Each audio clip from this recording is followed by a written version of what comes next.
as an alternative to support peace process. Should be a space where actors, stakeholders, or representative/proxy who can reflect needs and fear of actors and stakeholders work and find solutions together. This can be called track 1.5.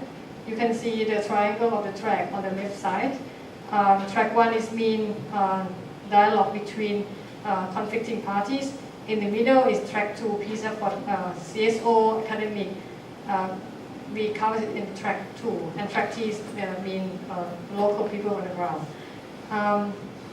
So track 1.5 means those who are in this space not only understand the opinions of track 1, but they also have to reflect voice people of track 2 and 3. So workshops and meetings on common space have been convened several times to build understanding of this concept for the peace activists in the South. So if common space can happen in the South Thailand, it will be in the middle. You can see you cannot see here, but this is the diagram that try to demonstrate the process right now in the South Thailand. It's not created by myself, but my colleagues, Norbert Ropers, he draw this picture to explain now what we call the multi-track peace process. So, however, there were concerns about the representational legitimacy of the common space. The CSO common space has to be recognized by all parties at the peace talks. It is necessary to be recognized by track 1, like track 2 and 3. This could be realized since local CSO have capacity to be connectors between different tracks and stakeholders. The inclusivity is also challenges as a trust is key. Your option could be creating a facilitator team and that reflects the diversity of stakeholders. If CSO are able to represent different groups in the region and explain their legitimacy, they will have a strengthened hand in the peace talk in the long run. This is a sample of the common space component diagram so I also in the team we try to propose this concept for the people and so on, and this is just the sample of we try to draw the common space structure in the Deep South, just a sample. You can see the top advisory board. On the left side, secretariat team and facilitator teams that have to facilitate all the key actors. So this is the actors that we identify that engage or involved in the conflict. This is the actors and stakeholders. The diagram have 4 types of the participants as I mentioned. So the main work will happen in the middle between those actors and stakeholders. But there's a lot of the challenges and difficulty in Deep South. Especially the identifying actors and stakeholders is a challenge for this case because of the nature of conflict in the South. We cannot identify who is the movement, who is the BRN members, who is the representative of PULO or other factions. So the nature of the conflict is difficult to identify actors. So it's guerrilla warfare. So besides that, identify the right person is also challenge, especially the issue of representative. There is an argument that how can we ensure that CSO in the space are the real representative of groups of people or people on the ground. Finance is also another challenge because of if you're running out of the money, the common space needs the continuity. So it needs donors who can contribute for a long time and willing to provide the financial support continuously. Since the concept of common space was proposed several times, many CSO, NGO are interested in the idea and see the advantages of the space. But no CSO or activities or activists has initiated yet because of the challenges as I mentioned. So if this, for the Deep South Thailand, I try to understand that why it cannot work and why they cannot initiate it. I think the 2 main reasons or difficulties. The first one, as I mentioned, identifying the key actors. And the second one is, so right now we don't yet have the genuine process. So if these 2 challenges fulfill, I think a common space in the Deep South can be happened. So the conclusion is it is interesting to note that the common space is the concept for any stage of the process. It could be useful or it could be applied as described in this concept. However, in practical, the common space has to adapt in accordance with each context. In the case of the Deep South Thailand, there is still many challenges and limitations. And specifically, none of insiders has initiated. Thank you. Thank you very much.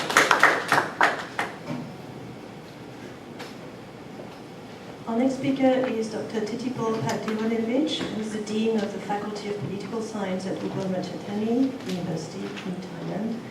And his paper is focused on the prospects for democratic and human rights progress within ASEAN, with 2 case studies, one being Thailand and the second one Laos.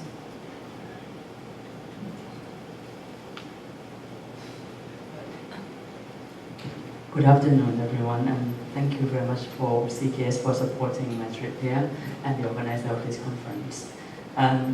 Actually, the previous panels in the morning and afternoon has actually helped a lot with my presentation, give a lot of background. I don't have to explain much more. But what I'm going to talk is about the perception of how people perceive democracy and human rights. And to me, it's become a problem, especially with my experience in Thailand and because I have done a case study in Laos as well. Sorry, I just have to make this point because previously I proposed to do 3 countries, but after having done my research, and I think it's a bit too difficult to get information about Cambodia, so I'm doing the Laos and Thailand. So when we look at the democracy and human rights, and I look at the ASEAN Human Rights Declaration in 2012, and the thing is that ASEAN has been claiming to support democracy and human rights, like what they have mentioned in this document, like the respect for and promotion and protection of human rights and fundamental freedoms, as well as the principles of democracy, the rules of law, and good governance. It looks very nice in the document, as it is, but with my experience in the last 2 years in Thailand, it's not quite the case. And this is why I think we have to look at whether ASEAN is actually genuinely want to support and promote democracy and human rights or not. And why is it important? Because when we look at human security, we need people to be part of it, to push for the government to provide like services, that kind of thing. And when after ASEAN just announced its declaration in 2012, and it's quite a strong criticism from the OHCHR, as I quoted from the former High Commissioner for Human Rights. As she said, looking ahead, it is essential that ASEAN ensures that any language inconsistent with international human rights standards does not become a part of any binding regional human rights conventions. But since 2012, we haven't seen any changes that has been made to the document. And in reality as well, is ASEAN never actually implemented properly, as we can see from different examples that I will give you later. And when we talk about democracy and human rights, and the other issue that I want to highlight is about the problem with the perception. Like here, if you can see this picture actually shows my student before I took from the organic cotton production in Laos in Sawanakhet. Firstly, before I went there, when I heard about the factory, like organic production, so I just thought that the factory should be kind of, clean and people are well looked after. And then when I look at when I talk to people there, people don't see it as a problem, like people in Laos, and they don't think it is a problem. But this is a kind of condition that is actually below the standard that we have to look at when we talk about human security. and the payment that they have like $3 a day.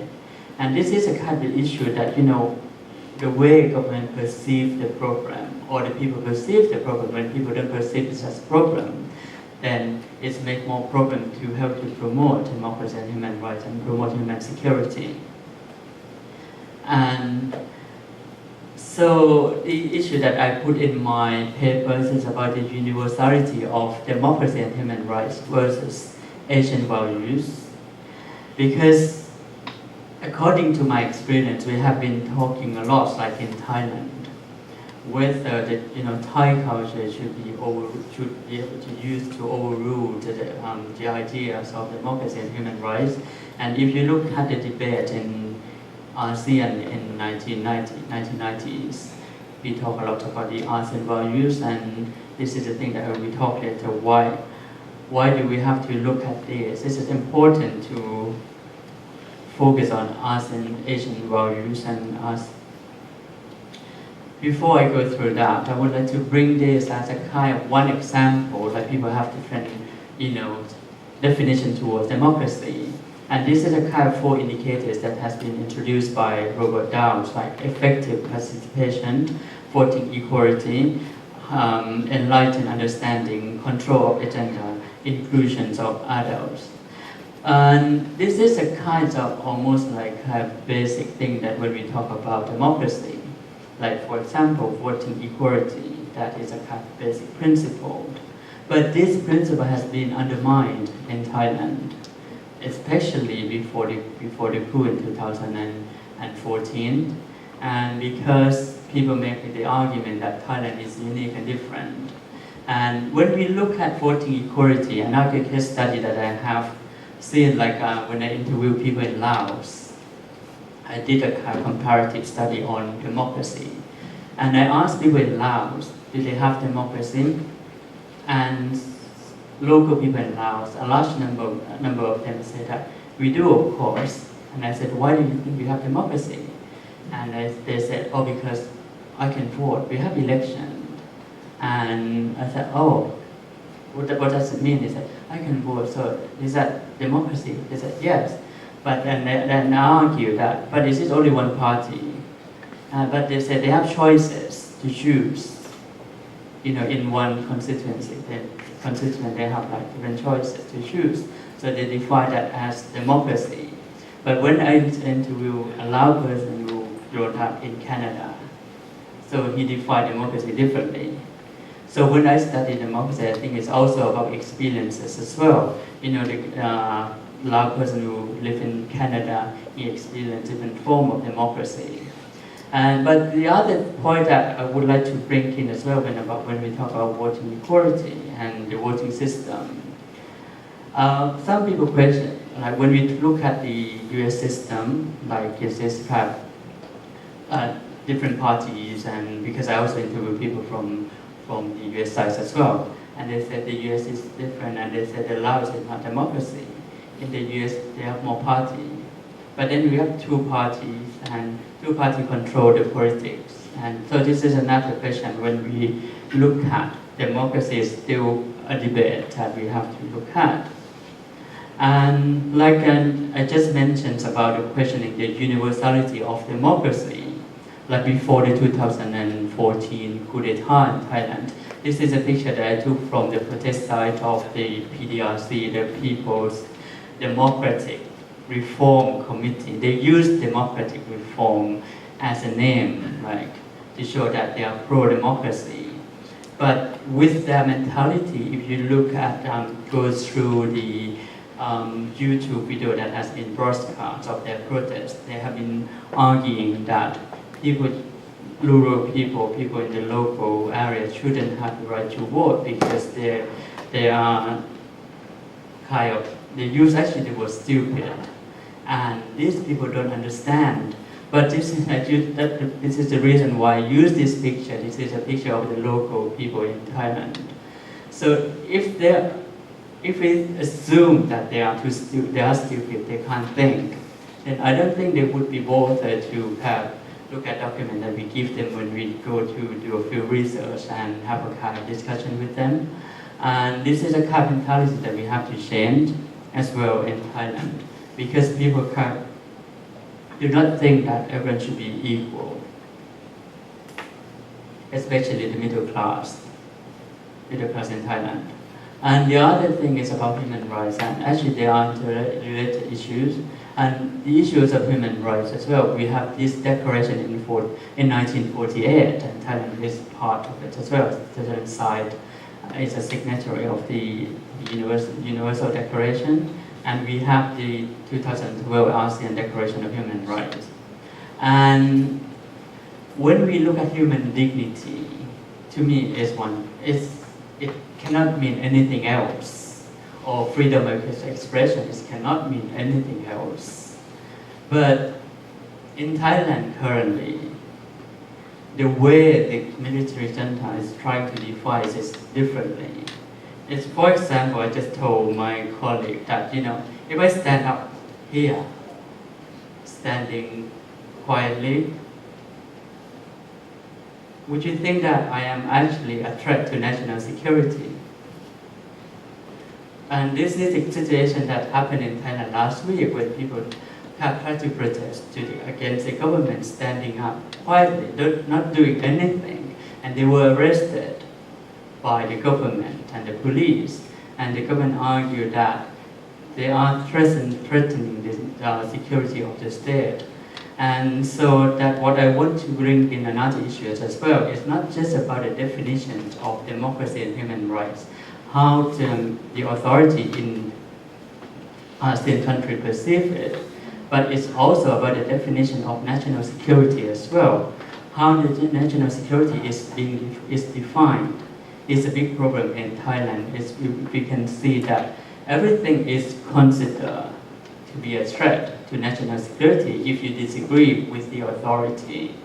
Because of the lack of clear definition, this is a problem for the promotion of democracy and human rights. And this also is a threat to the promotion of human security as well. Like I think in presentation of Paul that talk about the protest in Loy, when people stand up for against the government with the project that would actually affect their life and the environmental issues and this thing. But then the government perceives this group as a threat to the national security that actually try to define them as a kind of troublemakers. And this is a big problem that we have seen, and we should also have to look at these issues. And the Asian values that I want to bring in a bit is I want to quote what Lee Kuan Yew has said. In the East, the main object is to have a well-ordered society so that everyone can have maximum enjoyment of their freedoms. Well-ordered society, but if you look at Asian values, it's based on the idea of Confucianism. And to me, but I'm not the expert on Confucianism, but to me, my understanding, Confucian also said that if you're older and if you're a boss, you have to look after people who are under you, but not to suppress them.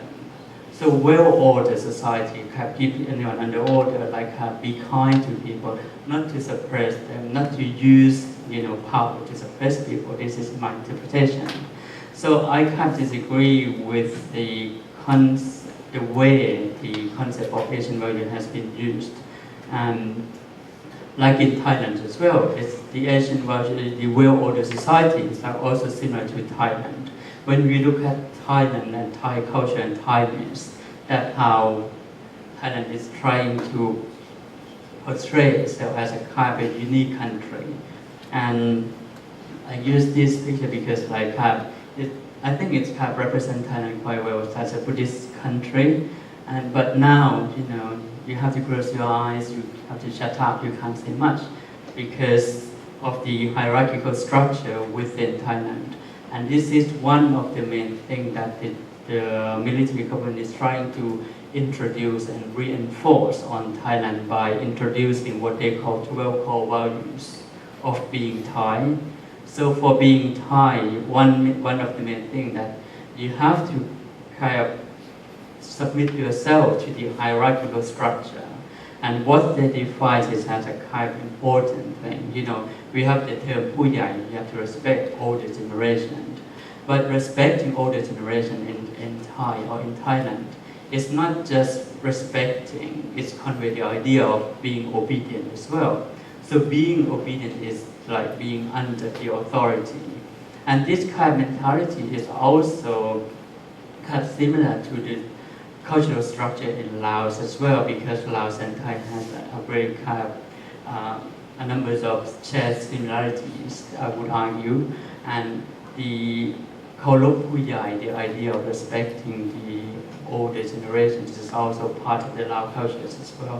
So this is a kind of thing I would argue that it is a kind of anti-democratic and is a kind of obstacle for the progress of human rights. I will go through this quickly and so that I can explain you later another thing. And this is the situation in Thailand, this is a figure of the suppression of the people after this was reported 364 days after the military coup. And like 125 people were prosecuted in the military court. And 751 they used the word invited, but they actually called in like someone to the military. And this is the situation. And we are going to have a referendum on the 7th of August, and the government enacted a referendum bill. And according to this bill, then if you criticize or talk about the negative points of the Constitution, you could be put in prison for maximum of 10 years. And you are not allowed to wear no t-shirt. If you wear it, then you will be arrested. So, but in this bill, Article 7 clearly stated that everyone has a freedom of expression to criticize or to express their opinion on the Constitution. And again, it's come to the situation in Thailand or within ASEAN country. We have all kind of documents to guarantee the rights of the people, but it hasn't been properly implemented. And because they try to redefine it and talk about it in different way. Like for example, when we talk about the coup, and the military said, the leader of the coup said, it's not a military coup d'etat, it was a transfer of power from the government to the military. And I will show you the examples that I get the information from Freedom in the World, and this is from Freedom House in 2016. Why is it important to look at this figure? And first, if you look at the current situation in 2016, and from 10 member states of ASEAN, only 4 are defined as partly free: Indonesia, Malaysia, Philippines, and Singapore. And 6 not free: Brunei, Cambodia, Myanmar, Laos, Thailand, and Vietnam. Thailand has been put in this category after the coup d'etat in 2014. Previously, Thailand was partly free. And why is it important to look at that? And how can the promotion and protection of human rights and democracy benefit ASEAN? I would look at this, and before I go through that, and I want to show you this. This is a picture, the interview with a lady from Laos. And she said, please let me know if there are jobs in Thailand. I can do anything. I just want to work and to earn money. And it would be nice if you can take my son to Thailand and find him a job. And there are interconnections between Thailand and Laos. So if you want to promote human security, like we talk about, the ability for people to actually support themselves as well. So promoting economic development is also important. So when there's a problem when people are living in poverty, they are risking to be a victim of human trafficking.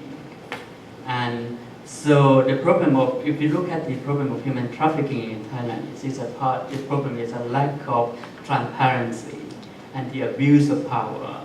So when we go back to the figure here, so when the country is not defined as democracy, I don't want to focus much on the word democracy, but the element within it, transparency, the problem of corruption. So this is a problem that we have to look at. If we can deal with this huge problem, then we can also help to promote human security and the problems across the border. And like the other thing, access to education is not just about providing free education or building new schools, and because like many children cannot enjoy the opportunity because of poverty in the area. And that this is another figure from Freedom House that I want to show you. If you look at this figure, and they try to show about the freedom and prosperity in Asia. And here, Thailand is here, and Vietnam, Laos, Myanmar, Cambodia. These countries are in the category of not free in 2016, sorry. And Malaysia is here, doing better than Thailand, and the Philippines and Indonesia.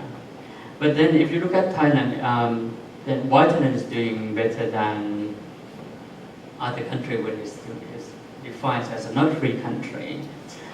This is the point that I want to make, because in 2016, Thailand has been defined as a not free country only after 2014. But previously, when the economy prospered and we made progress, because we were a free country, and if you look at this data here, like before from 1995 and 1997 we had 96 we had a coup, and then after coup then we began to make progress on democracy and make and yeah, the Thai community make more development, and then we went down again after the coup in 2006. And then yeah, I'll go through quickly, I'm running out of time. So my conclusion, I still think that promoting democracy and human rights is quite important if we want to discuss and talk about human security in Asia.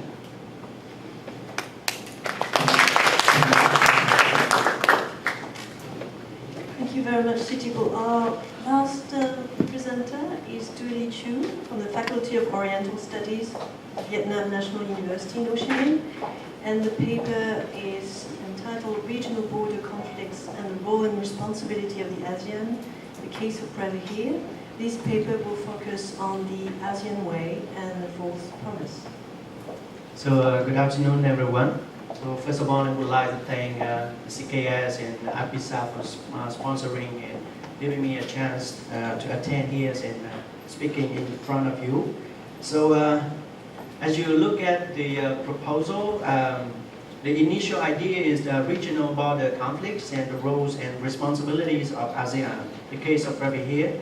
But then I changed a little bit to ASEAN, the Pravihir conflict, and ASEAN way from promises. First of all, we'll talk about the questions. To what extent was ASEAN approaches to Pravihir conflict is a typical case, as John Miyasimmer, his famous release that he wrote in his article in 1994, institutions have minimal effect on state behaviors and have little promise to maintain stability. And based on the analysis of the fourth promise of ASEAN, I will discuss the possibilities of reformulation ASEAN way if ASEAN wants to avoid further, conflicts. The first part, I'm talking about some, theories about institution. I use this kinds of definition. Institutions or organizations are the sets of rules stimulating how states should cooperate and compete with each other. They delimit acceptable and unacceptable forms of behavior of states, which are negotiated among them and lead to mutual acceptance of higher norms, which are the standards of behavior defined in terms of rights and obligations formalized in treaties and agreements. And also institutions create decentralized corporations of individual sovereign states without any effective mechanism or common. The next thing I'm talking about is, ASEAN vision. As a regional organization, ASEAN has its vision and roles of promoting and regional peace and stability to abiding respect for justice and the rules of law in the relationship among countries of the regions and adherence to the principle of the United Nations Charter. This is the ASEAN Declaration. And ASEAN approaches to conflict are ASEAN Way, Treaty of Amity and Cooperation, ASEAN Charters, and ASEAN Regional Forum. So I also mentioned here, but I think most of you familiar with those definitions, so I will skip it. But I want to emphasize that ASEAN Way is known as the methods of dealing with conflicts and is a peaceful approach to peace and stability in the region. ASEAN approaches to conflict resolution are consultation, consensus, quiet and informal ways diplomacy, constructive and flexible engagement. ASEAN is not a military alliance, but a security community, and in the sense of probably no ASEAN member was seriously considered to use military force as a means of problem solving in member states' relation. And also ASEAN prides itself on preventing Southeast Asian free from interstate warfare in the past 44 years, but its reputation as a peacekeeper was at risk over the Cambodian and Thailand border dispute. The things we should focus here is after 44 years, okay, the conflict escalated as an armed conflict after 44 years, so this is a very typical case. Next, I'm talking about the Prabhu conflict. This is the pictures of the Prabhu, and I'm talking a little bit about the historical background. The temple of Prabhu in time in Phravihan or Khao Phravihan is a Korean era monument located on the northern province of Prabhu and 400 kilometers north from Phnom Penh and northwest of Angkor. Its immediate proximity to Cambodia's borders with the Kingdom of Thailand. When it was built on the cliff top millions of years, Prabhu Temple was located deep inside the Khmer Empire. And in the modern time, however, the lands north of it has belonged to Thailand, while the soil of the south has been Cambodian.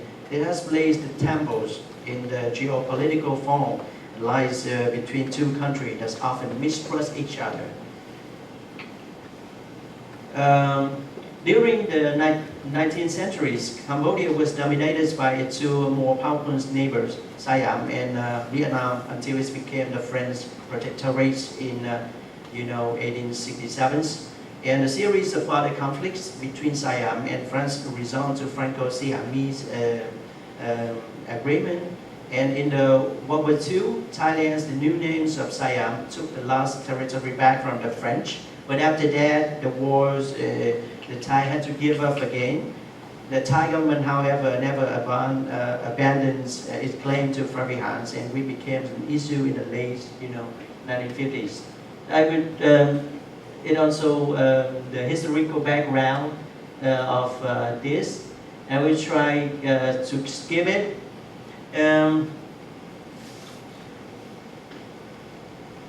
In 1962, the International Court of Justice that rules largely in favor of Cambodia. But the conflict rose again in 2008, immediately after the recognition of Prabhu example as a World Heritage by UNESCO. And more seriously, as tension was highly escalated in 2011, and some people killed, and also people was displaced along the Cambodia's and Thai border, and it's caused serious damage to the World Heritage Temple. As a weaker, claimant, Cambodia has sought to,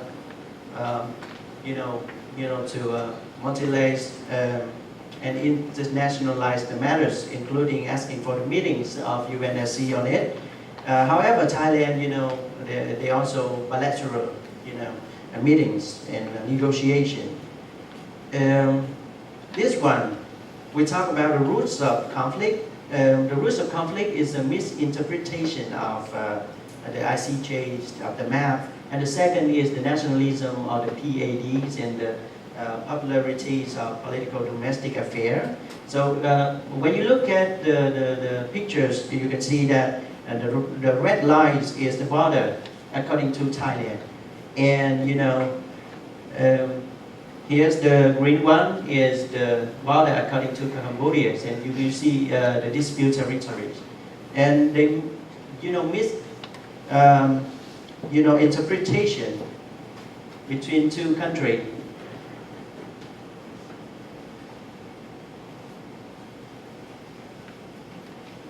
The second cause of conflict is the nationalism of the PADs and popularities of political domestic affair. We talk about the political elites of both Thais and Cambodia have repeatedly used the border of dispute to promote nationalistic favors for domestic purpose. For the Cambodian side, Hun Sen, the Prime Minister, has used the conflict to stoke nationalist sentiments, and which had always been ways to boost its popularity. And I also list 5 reasons why he used the conflict to gain the support from the public cities. And from the Thai side is the nationalism of the PAD. The PAD is the People Alliance for Democracy, and so-called the Yellow Shirt movement. And also this was supported by several other sectors of Thai civil society, so that Thai Patriotic Network and Buddhist sectarian movement.